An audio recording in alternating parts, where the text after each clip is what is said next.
Tervetuloa seuraamaan Somekästiä. Tervetuloa. Mun nimi on Leevi. Ja me on edelleen Oliver. Edelleen. Edelleen. Ja 7 jakso. 7 jakso ja tämän jaksoaihe on TikTok-markkinointi yrittäjille. Kyllä, nyt paneudutaan tähän yrittäjien puoleen vähän enemmän. Et jos siellä on yrittäjiä kuuntelemassa, niin tervetuloa. Ja sitten on kuunnellut aikaisempia jaksoja, niin tuotetaan tämmöistä sosiaaliseen mediaan liittyvää podcastia ja annetaan vinkkejä sosiaalisen median sisältötuotantoon. Kyllä. Ja nimenomaan nyt pureudutaan siihen niin kuin markkinointipuoleen ja yrittäjän näkökulmasta. Kyllä. Mutta jos et ole yrittäjä, vaan olet sisällöntuottaja, niin suosittelen silti kuuntelemaan tämän, että tulee varmasti hyödyllistä tietoa ja on hyvä ymmärtää se yritystenkin puoli tässä. Kyllä. No, TikTok. Mennään nyt TikTokiin ja minkälainen TikTok on niinku markkinointialustana. Nyt mun mielestä tämä on niinku muuttunut jonkun verran tämä yritysten markkinointi tässä niinku vuosien saatossa. Ja nyt se on ollut ihan uutisissakin ja muutenkin, että nyt on niinku tämä lyhyt markkinointi, tai tämmöinen lyhyt videotyyppinen markkinointi on niinku noussut pinnalle. Ja sen takia mä nostin TikTokin, koska TikTok on niinku, sehän on lyhyt video niin kuin alusta. Sinne tuotetaan lyhyitä videoita ja se sopii myös markkinointiin oikein hyvin. Tietysti muiden alustojen lisäksi. Joo, kyllä. Kysyit millainen TikTok on markkinointialustana, niin meinasin sanoa, että kasvava.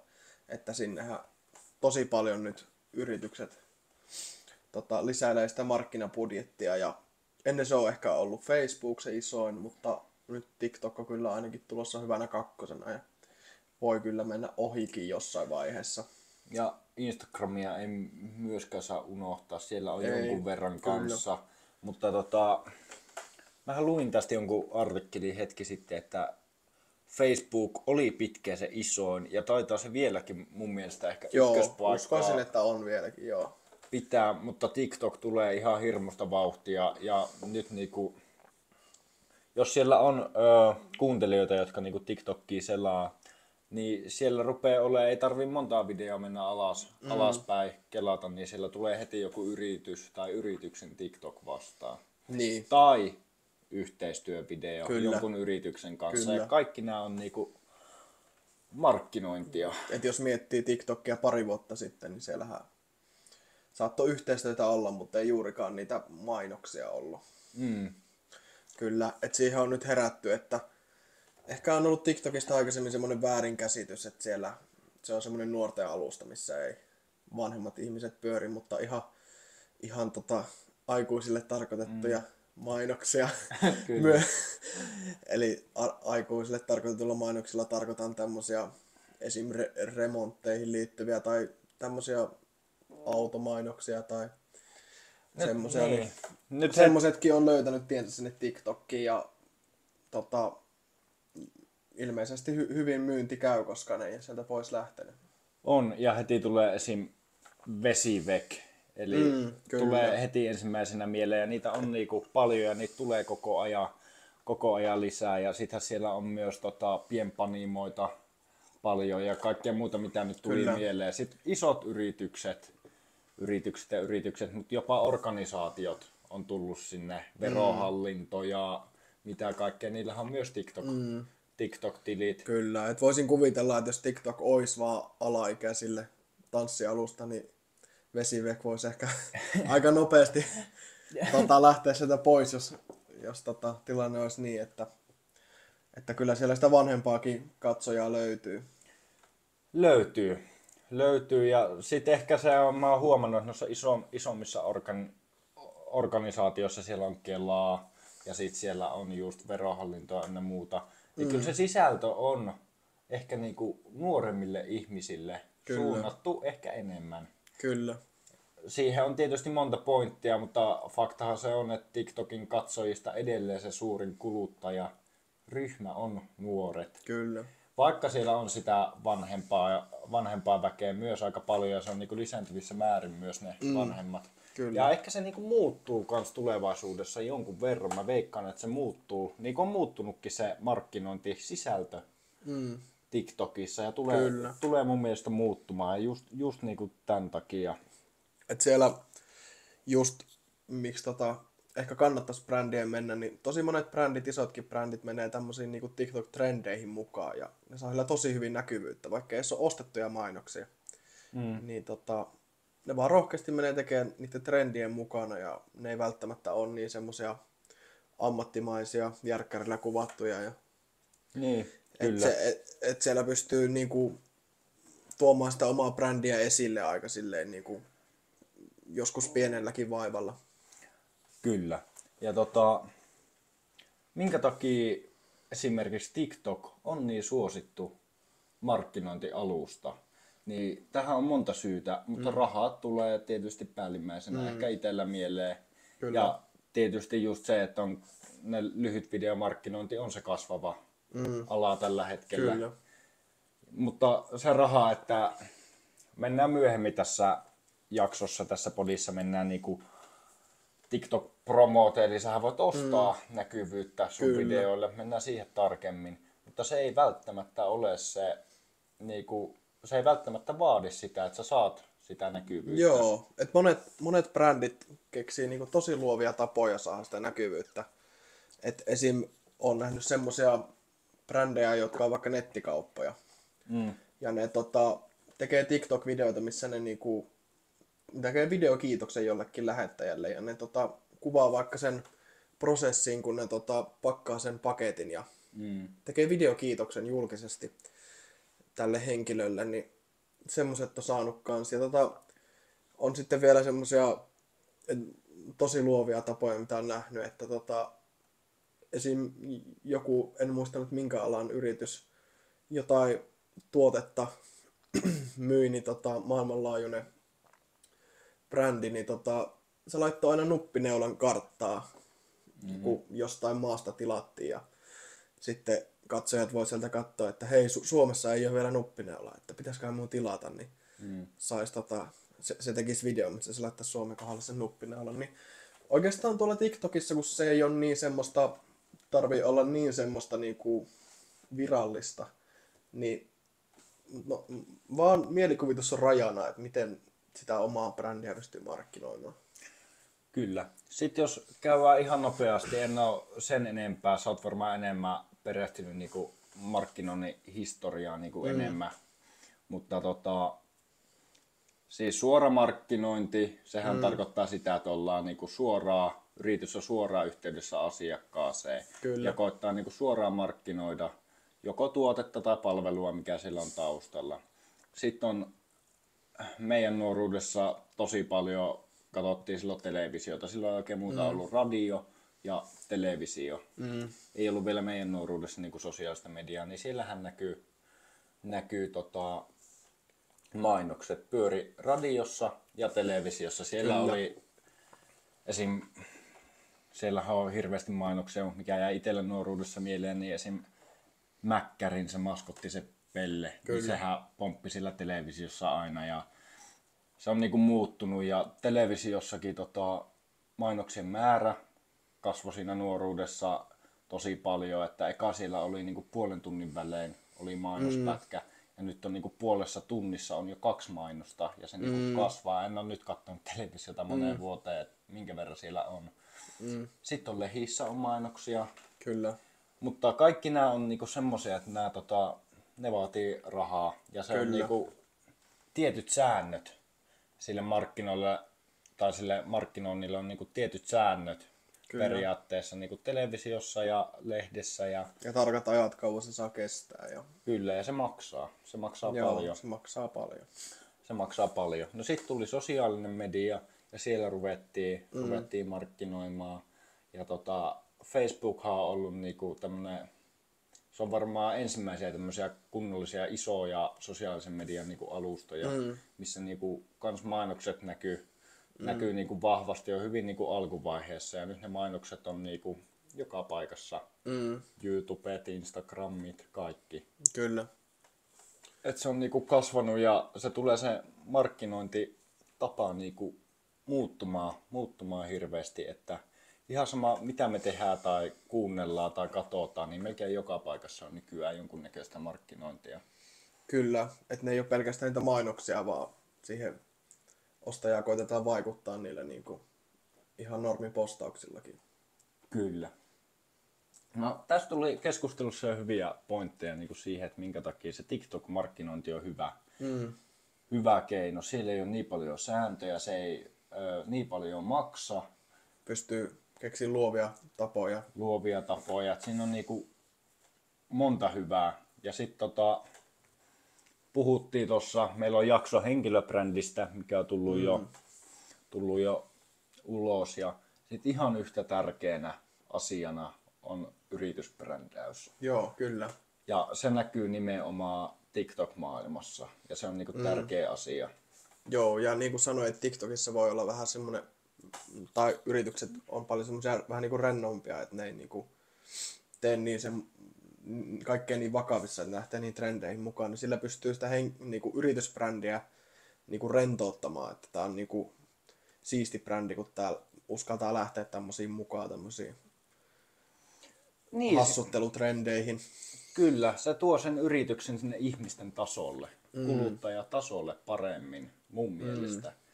Et moni muistaa varmaan sen trendin tässä jokunen aika sitten, missä oli se tanssiva kissa.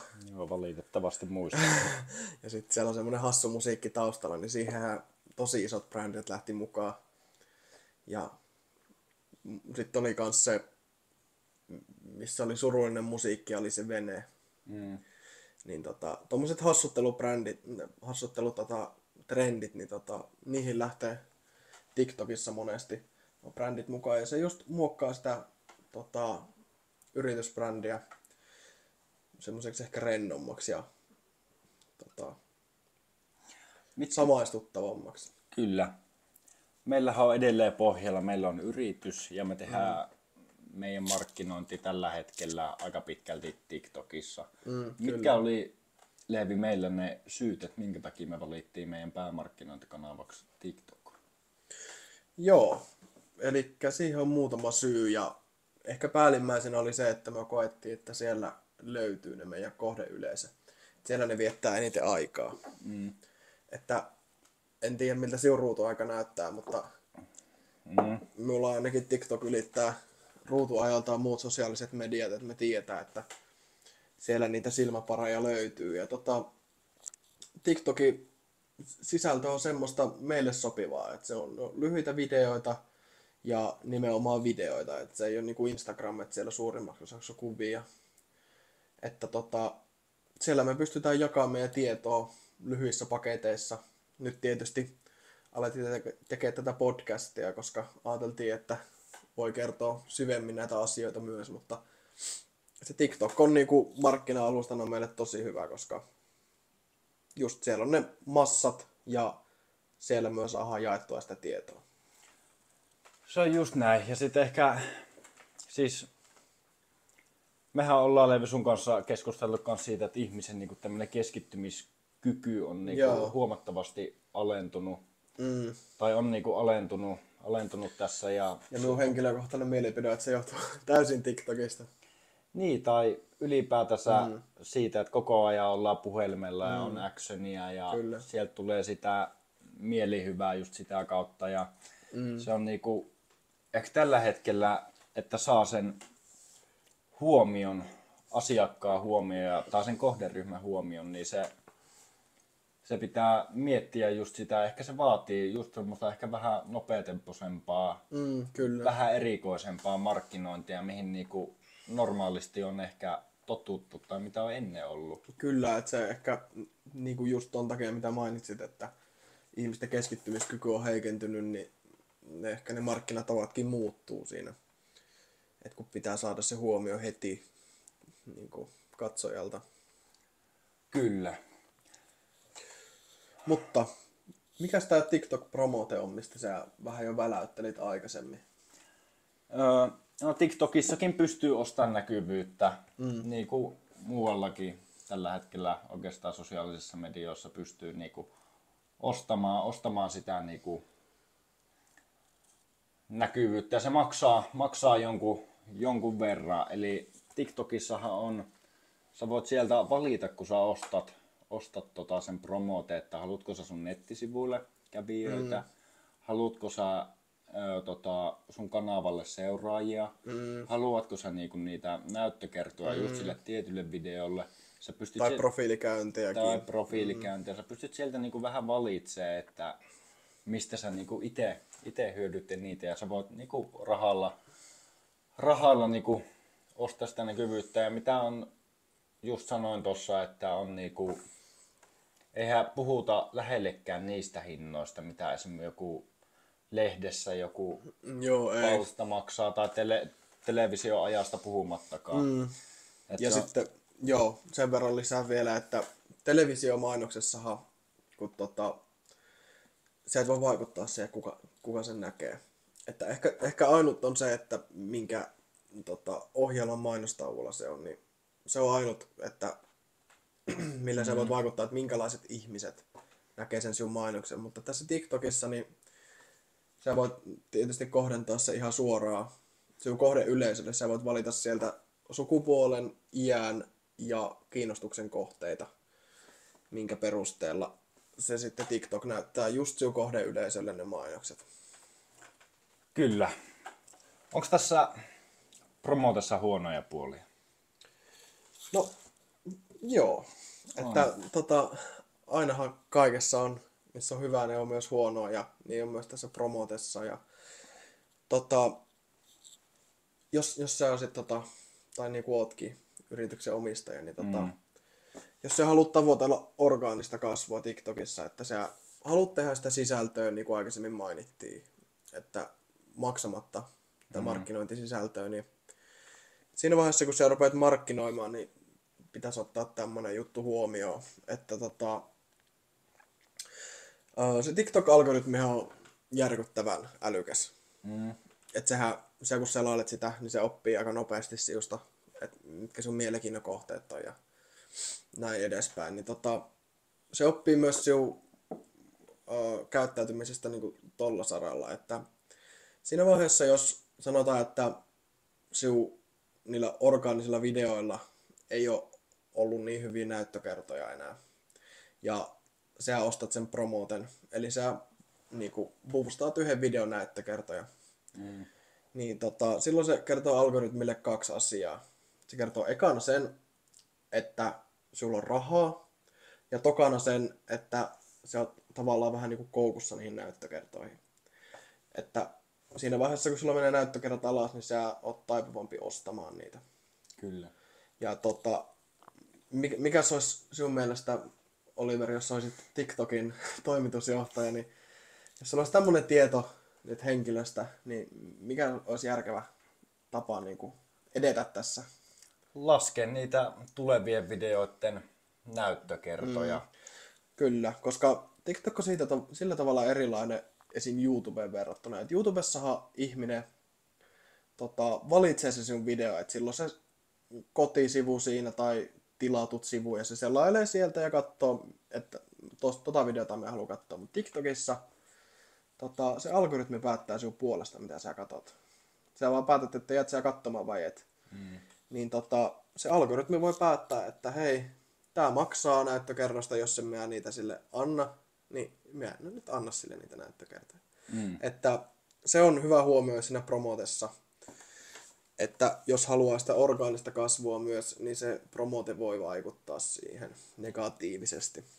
Kyllä, ja nyt puhutaan ihan kuukausien ajanjaksosta, jolloin ne on huonompia. Joo, että se ei pitäisi ikuinen juttu olla.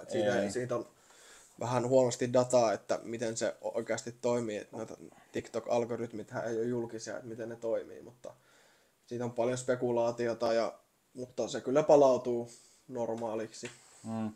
Ja sehän on niinku kans fakta-asia, että jos sä niinku perustat uuden TikTok-tilin, niin ne ensimmäiset videot, nehän saa enemmän näyttökertoja. Joo, ne kyllä. Ensimmäiset. Eli TikTok boostaa niitä algoritmissa uusia kanavia. Että sehän on TikTokille ihanne tilanne, että se sisällöntuottaja jää vähän niinku koukkuun niihin näyttökertoihin. Kyllä.